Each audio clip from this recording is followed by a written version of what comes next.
clarity is way up. All right. Thank you for that volume. That's wonderful. It's wonderful. I feel like we're in the beginning of taking our country back.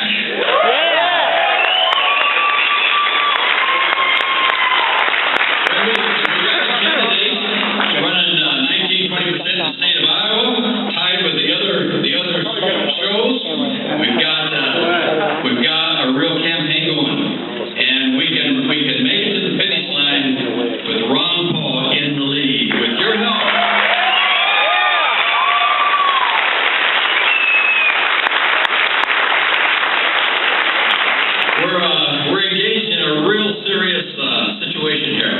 You know, I'm an old guy, so I think I'm going to coast out pretty good, but most of you, I can see out there younger than me, and it's your future that I'm up here for, and so is Dr. Paul, of course. And we want you to participate. And the way you do that, of course, is get organized for January the 3rd, and we're going to have an organizational meeting. After we get done here, Dr. Paul's going to give a presentation, we're going to do a little Q&A, we're going to exit, we're going to do a little press, and where you guys are going to gather in the back of the room and get organized. And we've got 2 or 3 of our district regional coordinators and directors who will help get that done. Okay? Well, it's my pleasure right now to introduce the guy who's going to introduce our wonderful candidate, and that's Tim Pugh. And Tim Pugh, many of you know Tim. He's a businessman here in Cedar Rapids. He's a constitutional political activist and has been for quite a long time. He ran for Cedar for the city council last cycle here in Cedar Rapids to fight taxes, to fight large government, and to support and to work toward small individual government and individual responsibility. Small government and increased self-reliance and individual responsibility, which is what liberty is all about. He founded the Tea Party, as some of you were a part of that founding, January 209, one of the early Tea Parties in the state of Iowa. Founded that January 209, and you folks here in Cedar Rapids have been involved in that for a good little time. And what he did, he got started following the godfather of the Tea Party, the modern Tea Party movement. And of course, I think you all know who that person is here tonight. And so Tim's going to be here and introduce and also endorse before that our guest. And I just want you to join me in welcoming Tim, who's going to introduce our guest. Tim?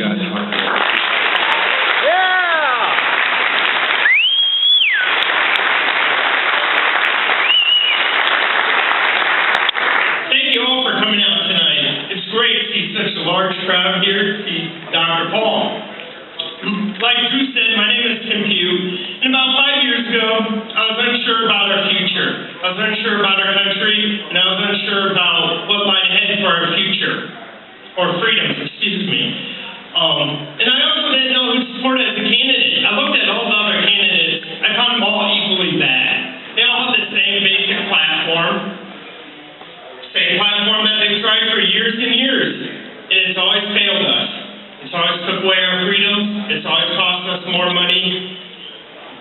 Just not a very good policy to that. I don't think that they've had. And then I found Dr. Paul. After finding Dr. Paul, he inspired me to get active politically, to help go out there and make changes locally. Like Drew said, I did run for city council, and I started Cedar Rapids Tea Party. I also have fought against local tax increases, such as the sales tax, and I've even worked to try to keep our property taxes low, which hasn't been too successful. They like their checkbook too much, I guess. That's what it does. Like I said, I started the Tea Party, and I've been working ever since. And basically, for Ron Paul's unwavering stance in his defense of the Constitution, his conviction for the causes of freedom and liberty, and for his belief in a balanced budget, a free market, and a sound monetary policy, and for his position on a strong national defense and not being the policeman of the world, I, as a small business owner, the founder of the Cedar Rapids Tea Party, a true Tea Party patriot, and a true conservative, I personally endorse Ron Paul for president President of the United States.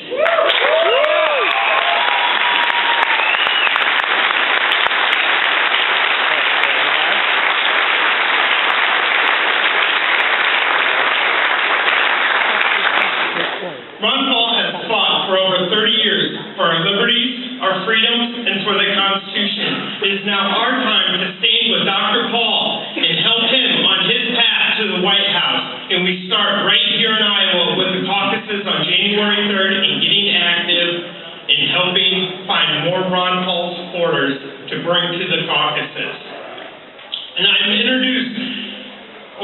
honored to introduce a man of great honor and integrity, a true statesman, the champion of the Constitution, and the next President of the United States, Dr. Ron Paul.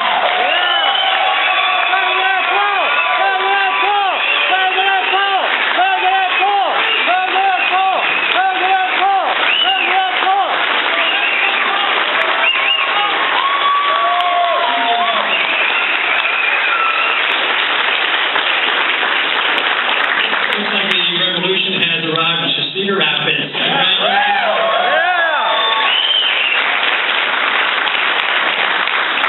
Frequently, my wife travels with me. She's not with me today, but I brought along my granddaughters, and her name is Lisa, and she is standing over there.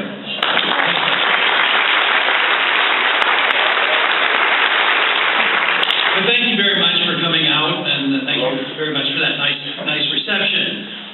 We've been campaigning pretty hard lately. We're starting to get a little more notice than we have in the past, but actually, our internal polls have showed that we've had a lot of support. It just hasn't. Have you noticed sometimes we don't get the reports on this? But it doesn't matter. It'd be nice when we get more coverage and we get a little more time on the debates. But you can't complain too much if you get 89 seconds. What else do you ask for? That's the best you can do. But it turned out that the 89 seconds probably has been listened to by more people than all the rest of what they had to say.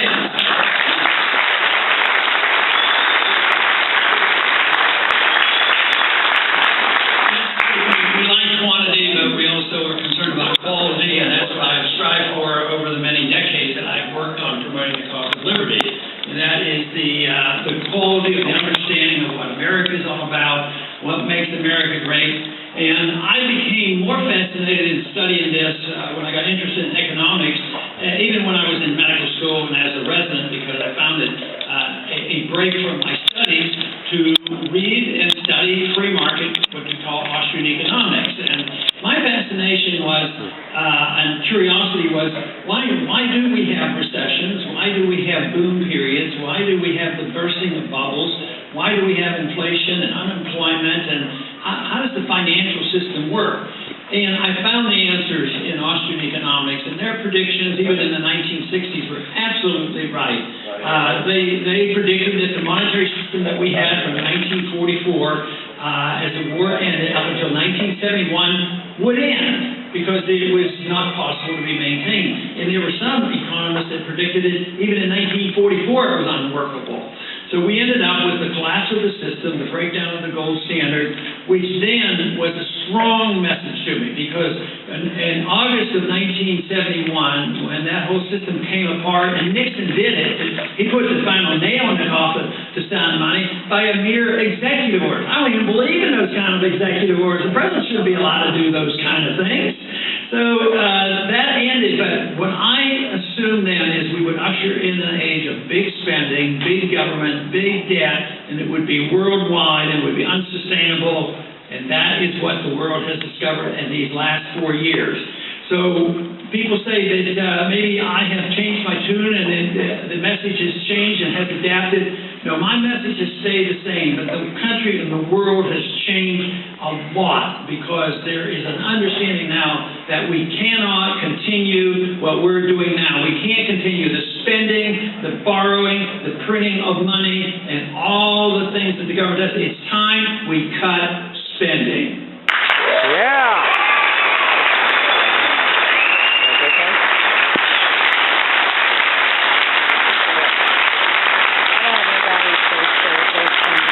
An individual or a family or a company gets to the point where it's unsustainable, they're spending too much money, and they're losing money. They either go out of business or they have to change their ways. Some do go out of business, and some who survive change their ways. They have to cut the spending. They might have to lay people off, but they have to get more efficient. They have to produce a better product. They have to satisfy the consumer. Governments generally aren't like that. They don't have to follow the same rules. But economic law says if you don't cut the spending, all you will do is dig a bigger hole for ourselves. And sometimes you might say, well, why do they spend? Most people, common sense tells us that they shouldn't be spending this much, but there's a couple of reasons for that. There has been a high demand for it. We can't blame only the politicians because there's been a demand by the people for government too. But the government just doesn't pop out of the air and say, well, we're going to spend too much.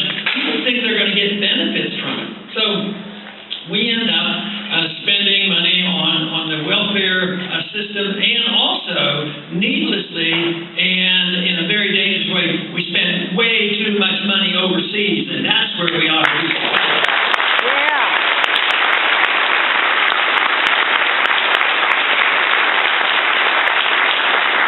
It's still, why do they defy logic? If it's logical, even if you want something and you know you have to cut back, you have to do something. But the other problem is we have been taught as a nation bad economic policy. It's been going on a long time. It's been going on since the Depression. Because when the Depression hit, they claimed it had nothing to do with the Federal Reserve. It had to do with this silly old gold standard, and it had to do with the fact that the people weren't spending enough money.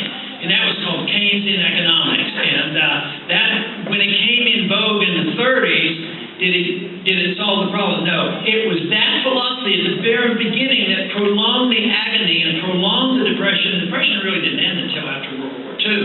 And it was bad economic policy. But we've been following it ever since. And their basic premise is deficits don't matter. If the economy is weak, the people are supposed to spend more money. But what if you don't have a job? What if you have 10 credit cards and you can't get another one? How can you tell the people to spend more money? It makes no sense whatsoever. And they say, well, we have an answer for that. Then the government should spend more money. But where's the government going to get the money if there are less jobs and less revenue? Oh, that's all right. We'll keep borrowing money. But we have to spend money to stimulate the economy. So they keep borrowing and building up the debt. And then the other countries and the people won't loan the money. So, they have this neat little trick. It was established in 1913. That's the reason we have a central bank. We'll just print the money. And they think it's going to work. It's destructive. It destroys the value of the money. And there is an economic law that says if a country destroys its money, it'll destroy the middle class. And guess what's happening? The middle class is being destroyed today. This is why I talk so much about big spending, big government, personal liberty, and how it is related to the monetary system that teaches people and allows the government and the people to get away with it for a while, but ultimately is up against the wall, and that's where we are today. This is why in my study of the Federal Reserve and the monetary system is not only do we need an audit of the Fed, we eventually should get rid of the Federal Reserve.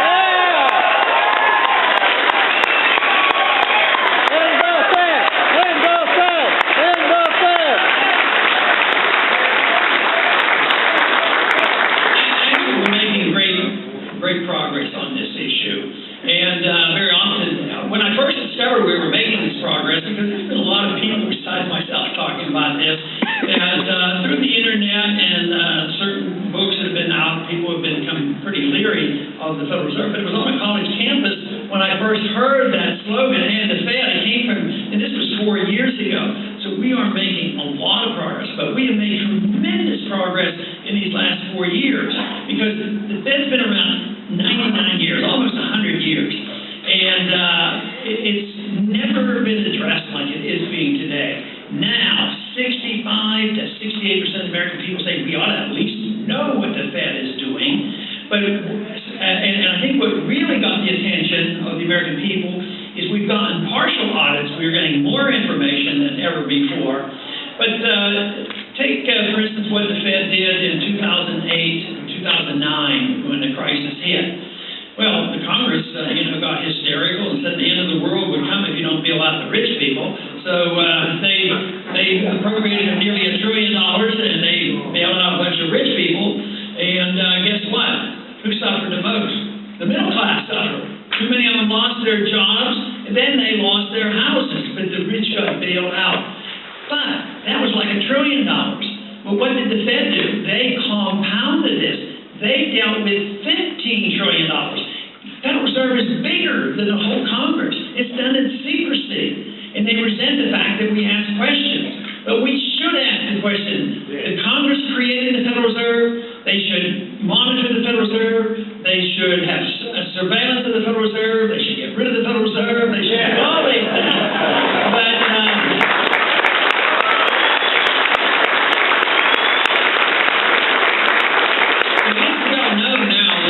$15 trillion that they dealt with in propping up their friends and buddies, $5 trillion of it went overseas, to overseas banks and foreign central banks and foreign governments. And it's just totally amazing. To me, I've been worried about this and concerned about it, but it's still even shocking to find out how big an issue this is. But one thing that's on our side, economic law makes it so that they can't continue, because if they continue to do it, the whole system breaks down, which is terrible, because that will be much more damaging than what we're putting up with now. So my goal has been to get more people to understand how the Federal Reserve works, how it's not in our interest to have big government. Government is, the designated government we have by the Constitution is very, very small in scope. The Constitution was written mainly not to regulate you, but to regulate and limit and control the federal government. That's the purpose of it.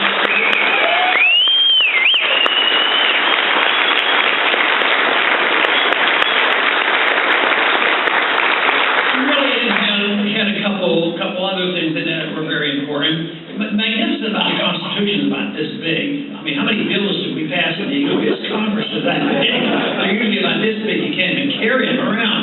And nobody really fully debates them. But the Constitution gave us the monetary clause. You know, only gold and silver could be money. You can't print paper money. So we ignore that. So we've done that for a long time. There's a clause in there that says that, going to war should be done very, very cautiously. It's a national issue. It's not a state issue. We should have a defense. We should be prepared to defend ourselves, but carefully and cautiously, and never with the one person, the president, making those decisions. It is so serious, if I understand, that it has to be done through the people, through their elected representatives in Congress, and that we only go to war with a declaration of war. I guarantee you we'd be fighting a lot less wars if we fought.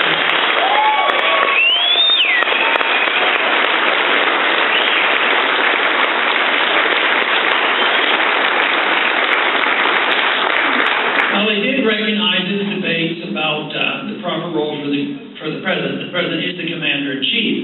And there are a few exceptions that are very important. That if we are attacked, or if there is an imminent attack, the president has the responsibility, obviously, to defend his country. That has nothing to do with the war in Korea, the war in Vietnam, the war in Iraq, the war in Afghanistan, the war in Pakistan, the war in Libya. And it just goes on, and Congress is just totally derelict in their duties. I'm, very much in favor of bringing all our troops home. Yeah.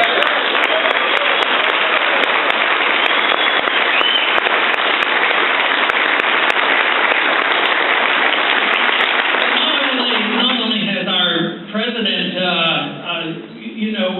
gone into Libya without permission and spent over $1 billion there, and that's only beginning. And these countries that are revolting over there against some of these governments that we've established, like in Egypt, giving them tens of billions of dollars, they are becoming more radicalized. Matter of fact, I think that whole system is going to backfire and hurt Israel rather than helping Israel. But if you look at what the president is doing at this current moment, he's in the Far East. He's decided to put thousands of troops in Australia. I mean, what do you need to have your troops in Australia for? We need our troops at home. But, he said, well, we have to send a message to China. I didn't know China. I thought that was over. And, we quit fighting China after the Korean War. But this whole idea that we're over there looking for a fight, the Chinese spend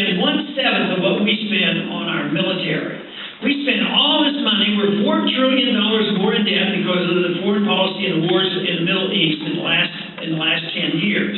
So we're over there. We've lost 8,500 Americans, 40,000 severely injured, thousands looking for help at our VA hospitals with post-traumatic stress syndrome. There's an epidemic of suicide going on. It's an utter tragedy that is going on. And here we are expanding our role overseas.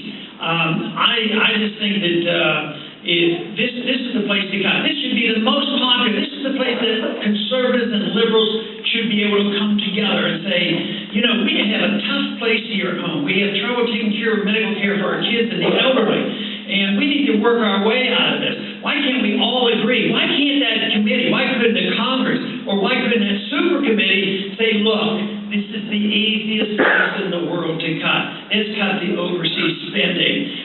Yeah.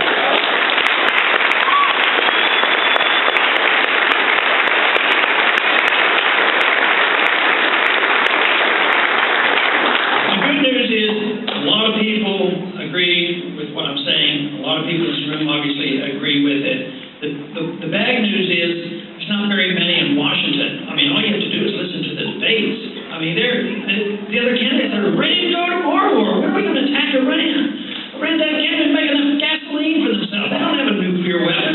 They're no more ready to attack us than Iraq was. Iraq had no nuclear weapons. They had no Al-Qaeda in there.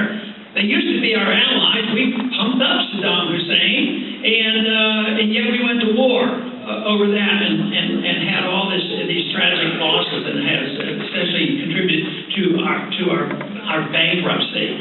So this makes no sense to me on why we're doing this, and it would be the way that we could start. I want to cut $1 trillion the first year in office.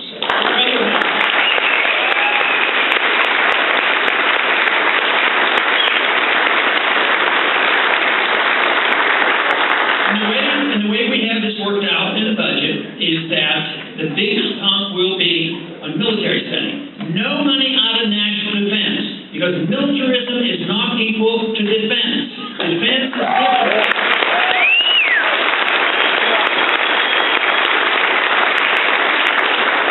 For years on fighting these battles, when I started speaking on the House floor against the war in Iraq, it was 1998. That was when the policy was being changed. That was 5 years before the actual war started.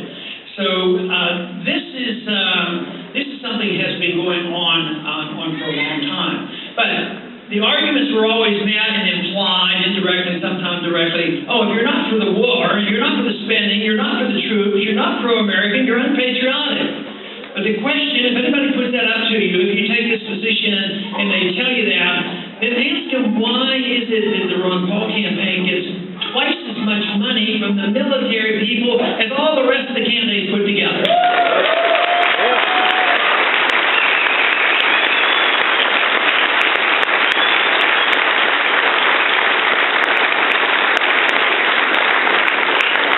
And start a war with Iraq, and we're attacked, and they scare and intimidate, and too often the members of Congress who aren't thinking for themselves go along with it. But that happens in economic policy, the end of the economy if you don't bail out the rich type of thing. But there was another time that was a sad time for our history, and a tough time for us who defended the Constitution, and that was right after 9/11. There had been legislation floating around for decades that was equivalent to the Patriot Act. They wanted more control over the people, less secret, less privacy for you. So the Patriot Act wasn't written as a response to 9/11. It became an opportunity for it. But the final version of the bill appeared on the floor about noontime one day, but it was within a week or so of 9/11, and everybody was frightened, and they said, here, we have to pass this. So we went to the floor. Nobody really had a chance to find out exactly what was in it. So the bill came to the floor, and of course, I did the natural thing that a constitutionalist should do. I voted against it.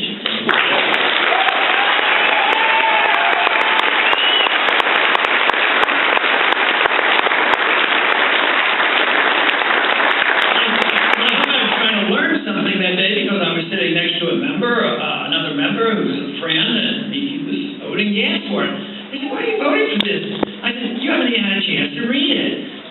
yeah, but under these conditions, I mean, after 9/11, and it's called the Patriot Act. And he said, what am I going to tell my people when I go back home? How am I going to explain it? I said, well, that's your job. Your job is to understand the law.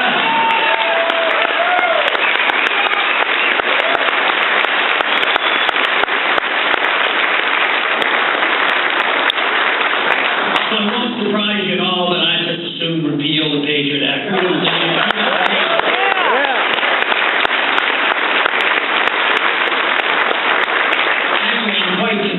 The marketplace and a different approach would lead us to be perfectly safe on the airlines without the TSA as well. Not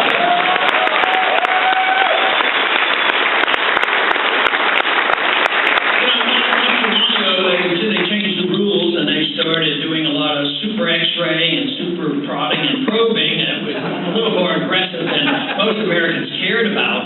So I wrote a piece of legislation, didn't go very far, but the legislation was that any TSA agent that did any groping that you or I could do with a stranger, he would be arrested.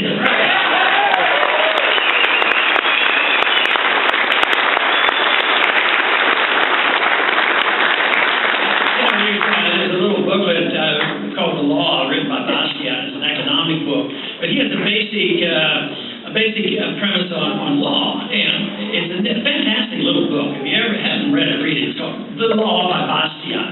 It was written in the 1850s, and his basic premise was that if you or I can't do something, we're not allowed to steal, we're not allowed to use pressure, we're not allowed to defraud, we're not allowed to counterfeit money. If we can't do it, the government's not allowed to do it either.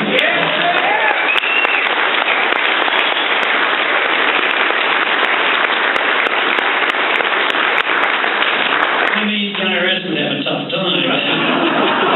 Because you're not allowed to take from your neighbor just because you need it or want it. So why should the government? Why should your neighbor be able to go to the government and say, I want some stuff from him because he gets more than I have? And all these laws would be illegal. So it would be the use of force. The two basic premises of a free society that you have to pay attention to. One is you can't use force. The government shouldn't use force, and we can't use force. We know that we can't steal from our neighbor, and that we have to respect their person and their property. We have to respect our promises and our contracts. But the other thing that freedom is all about is a little more difficult to understand and to handle, and that is tolerance of what freedom means. And in some areas, we do a pretty good job in this country about tolerance. In a religious area, we're pretty good, but sometimes we have a few people that go overboard even with religion and condemnation of people who have religious beliefs they don't like. But basically, we're pretty good at saying that you can have your religious views as you want. If you're not using force and intimidating, hurting people, any beliefs you have, you don't have to have any beliefs. So it's very tolerant.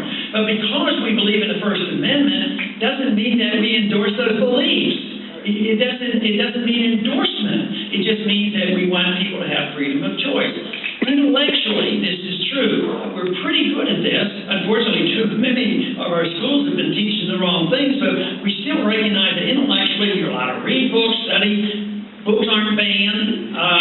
You're still allowed to read books about communism and all those failed systems if you want to read them. And we don't limit the intellectual pursuits. But when it comes to what we do with our own bodies, what we put into our bodies, what we smoke, drink, and do, and then personal habits, you say, oh, well, that's different, because some of them might gamble and spend money, and they might waste their money, some of them might smoke, and somebody might do this and that. Well, yeah, that is true.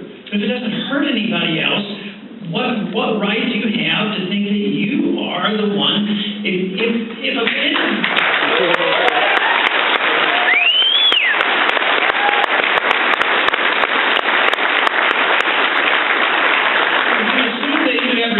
for your spiritual life and your life hereafter and your intellectual life, what's the big deal about letting people do habits, and even if the habits aren't good all the time? The whole thing is freedom is more precious than us thinking that we can manipulate people. I also accept the principle that, the morality of a society is very important. If you want freedom, you really have to have some basic moral understandings. If you have a moral society, it will influence the law. You know, like, thou shalt not kill, have laws against killing. But if morality can influence the law, but laws can't influence the morality. You can't improve people's personal beliefs and personalities and characters. That has to be done through persuasion. So I don't like that at all on individual liberties. I really believe in freedom. I believe that's where our productivity comes from. But I don't believe we should tell foreign governments what to do either. I think that's everybody's fault.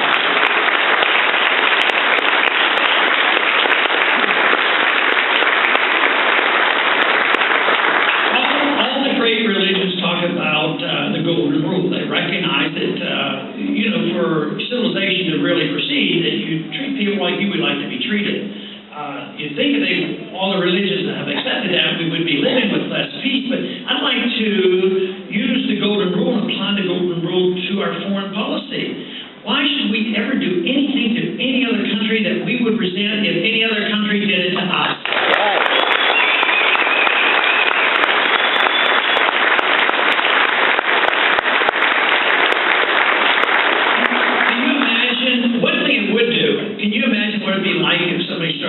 Drone missiles on us because they had one of their bad guys over here and they missed and killed innocent people. It happens to us and we say, we didn't kill anybody, it was collateral damage. But no, those are innocent people that died, and guess what? They have families, and guess what? They remember, and guess what? There's a lot of resentment. So here we have a policy in Pakistan which is the most bizarre. So we stir up a lot of trouble in Iraq and Afghanistan, and there's a lot of resentment, and people hide and run. The Taliban, basically the Taliban are people that just want, they're not like the Al-Qaeda. The Al-Qaeda is willing to come over here. But the Taliban just wants foreigners out of their land. So they get pushed around, so they leave Afghanistan and they go over into Pakistan. So we have to go get the bad guys, and we have the technology. So we send the cruise missiles over there and the drones, and we go over, and we're able, on occasion, kill some. But then we kill a lot of innocent people, and then they're real upset. But at the same time, we aggravate and kill the citizens. The citizens, guess what? They get mad at us. They also get mad at their government. So we stir up a civil war. Why do they get mad at their government? We're giving money to the government, the Pakistani government. It's actually schizophrenic. It makes no sense whatsoever. To me, the only solution is just listen to what our Constitution says. We have no authority to do it. We have no moral authority to do it. We don't have the right to get involved and tell other people what to do. The Founding Fathers said, stay out of their business. Don't get involved in internal affairs of other nations. Don't get involved in entangling alliances. I consider the United Nations and NATO entangling alliances.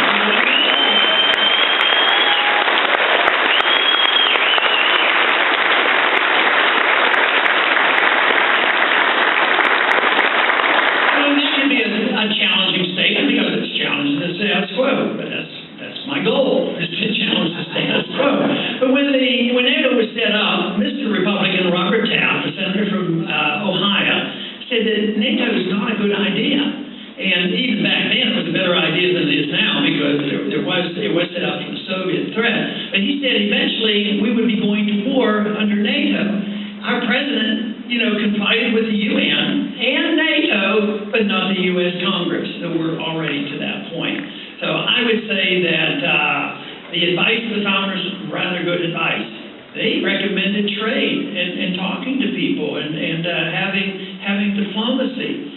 I looked it up the other day. I was wondering how many diplomats we have in our government. And I was surprised. We have a bunch. We have nearly 12,000. I think it's time we put them to work.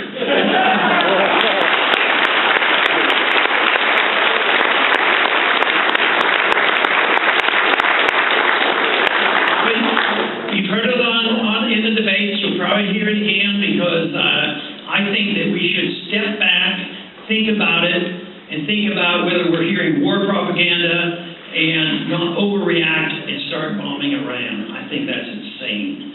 I think under these conditions it makes no sense whatsoever to do that. So this would be a completely different foreign policy, obviously, but it would go along with what the founders talked about. They did talk about trade, and they talked about friendship. So this is something that could change things dramatically. Things could change rather quickly. A president can bring the troops home. He's in charge of the troops. The war's going to be declared, so there's a lot to do. Just think, bringing troops home, thousands and thousands of troops. Park them in this country. Let them spend their money here instead of in Germany and Japan and South Korea. It might give us an economic boost.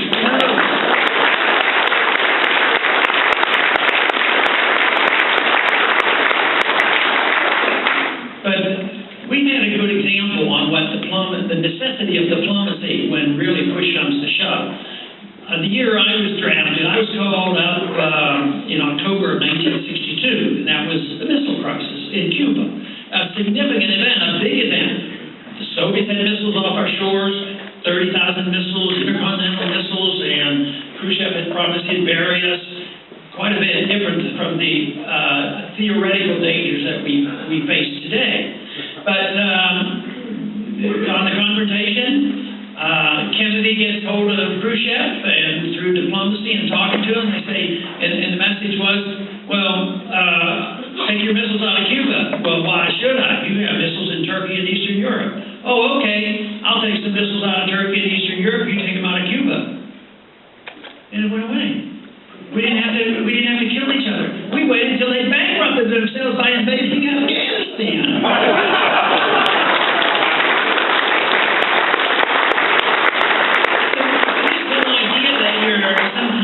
Some type of a weird person because you want to at least have a conversation before you start killing each other. It just doesn't make enough sense to go. I think one of the basic principles that we've changed in these last 10 years, and it happens to be supported in bipartisan manner, and that is the concept of preemptive war. Preemptive war means that we go and start the war.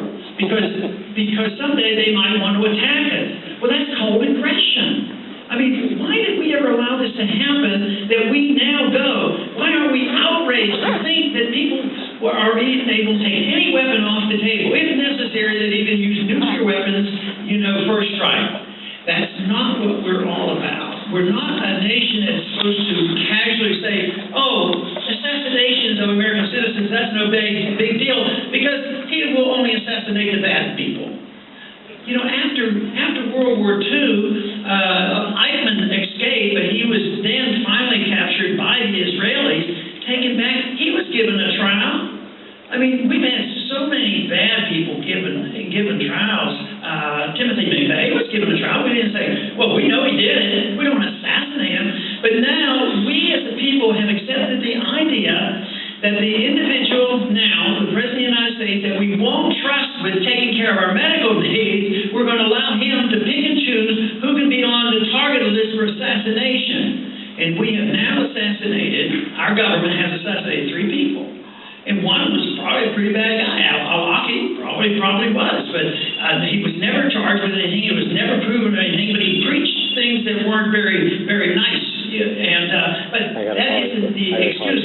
But the next day or the next week they said, well, another family member of his is probably guilty as well. So they went over and assassinated his 16-year-old son, along with his 17-year-old cousin, while they were out barbecuing in a yard. Now that makes no sense. It makes no sense. We have to address those things. The same thing with torture. Yeah, not much in the news now, but I'm convinced our government still endorses torture by rendition. We send them off someplace.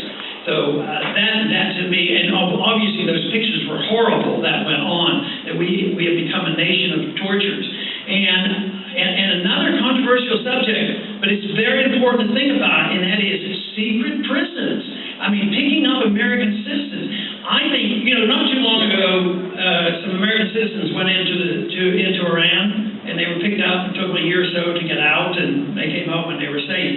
What do you think would happen if 2 Iranians who were about 21 years old, and they looked like Mideasterners, walked across the border, either from Mexico or Canada? They could have may very well be hauled off to Guantanamo. And that is sad, but it's tragic, and we don't need it. That's not what we're all about. We're supposed to be an example for the world. We're not supposed to intimidate people and lecture them and be in their face and being involved in violence. If we want to spread our goodness, if we want to be an exceptional nation, we ought to be an exceptional nation, and others would want to be like us. But you cannot do it with force. You can't force other governments to do it any more than I can force you to change your habits.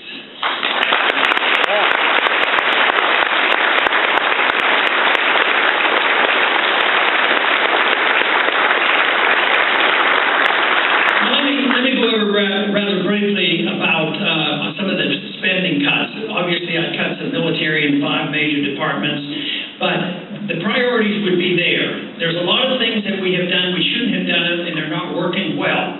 For instance, Social Security is broken, the Medicare system is broke, and child health care is having trouble. But I would have priorities. I would say that let's cut this overseas spending, do our very best to help the people that we taught to be dependent.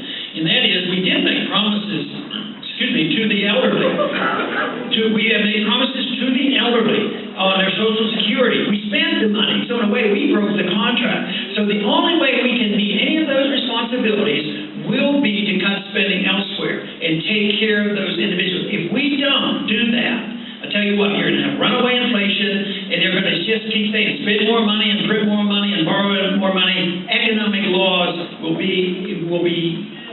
bring that to an end. Just as the economic system in the Soviet Union collapsed because they extended themselves too far, that will happen here.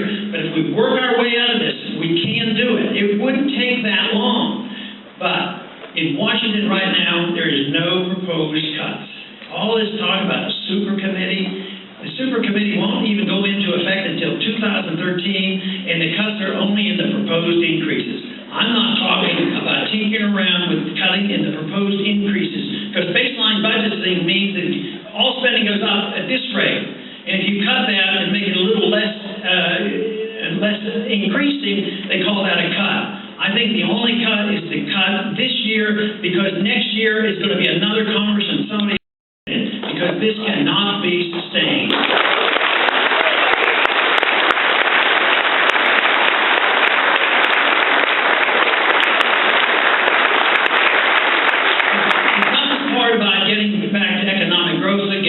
If you're an individual, you get economic growth. If you're too much in debt and you can't hardly pay the interest on your bills and you're behind, you have to liquidate your debt. You have to get out of it. Some people go into bankruptcy, some people pay off their debt. During that time, you work hard, you pay out more, and you live with a lower standard of living.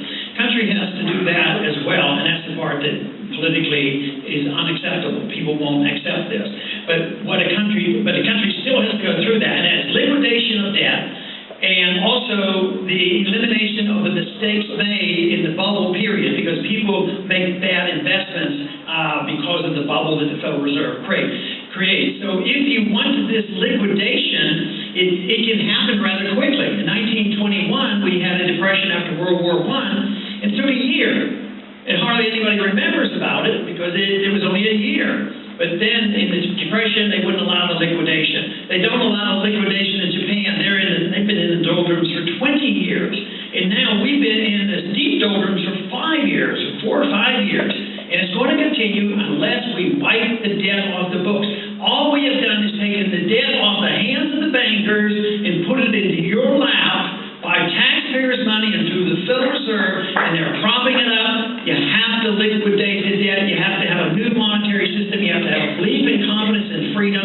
You have to understand the market works, and you have to understand that freedom is the only humanitarian system ever devised. It creates the greatest amount of wealth, the best distribution of wealth. We have the greatest amount of freedom and wealth, but not today. We have the greatest debt, and our freedoms are slipping away.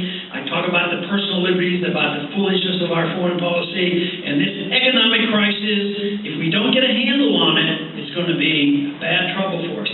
Now, the good news is that there's a lot of rumblings in this country, and they're very, very positive. I talk to a lot of young people in this audience. They know and understand this. They want to know about the Fed.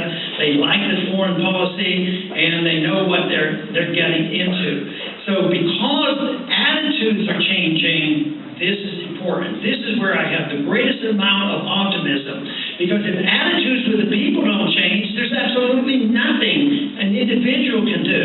The big question remains, has the attitudes of the American people changed enough to elect a different type of president? I don't even know the answer. You hold it in your hands in many ways, because there's an election coming up. It's the first one. It sends a powerful message.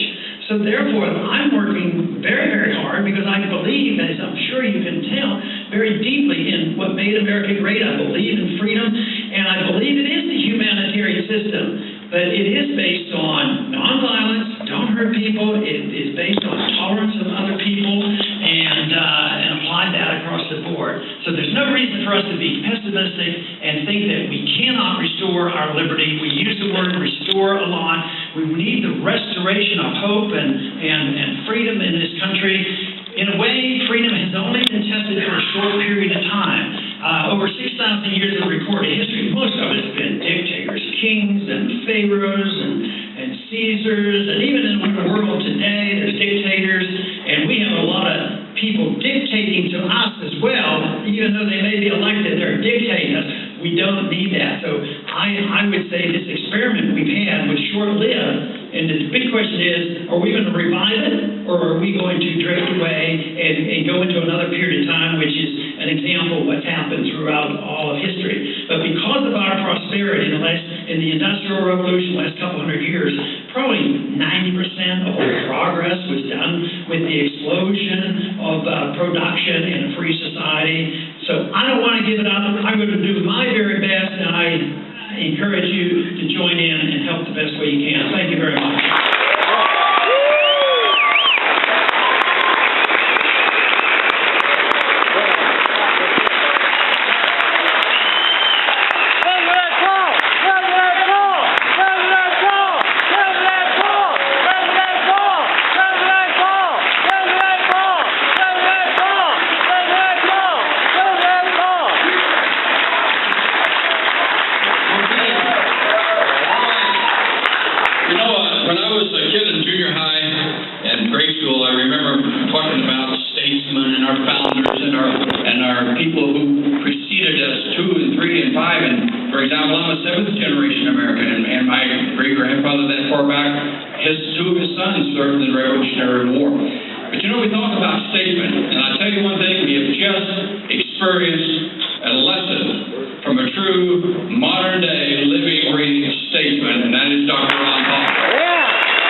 that will change for the better to shrink avoid the government and increase our personal liberties and rely upon our own self and our own self-responsibility. We have the candidate votes to move the country forward and restore America, not tomorrow. Restore America now, and now is January the 3rd.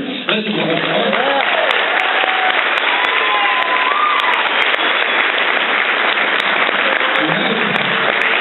you have it within your power to change things.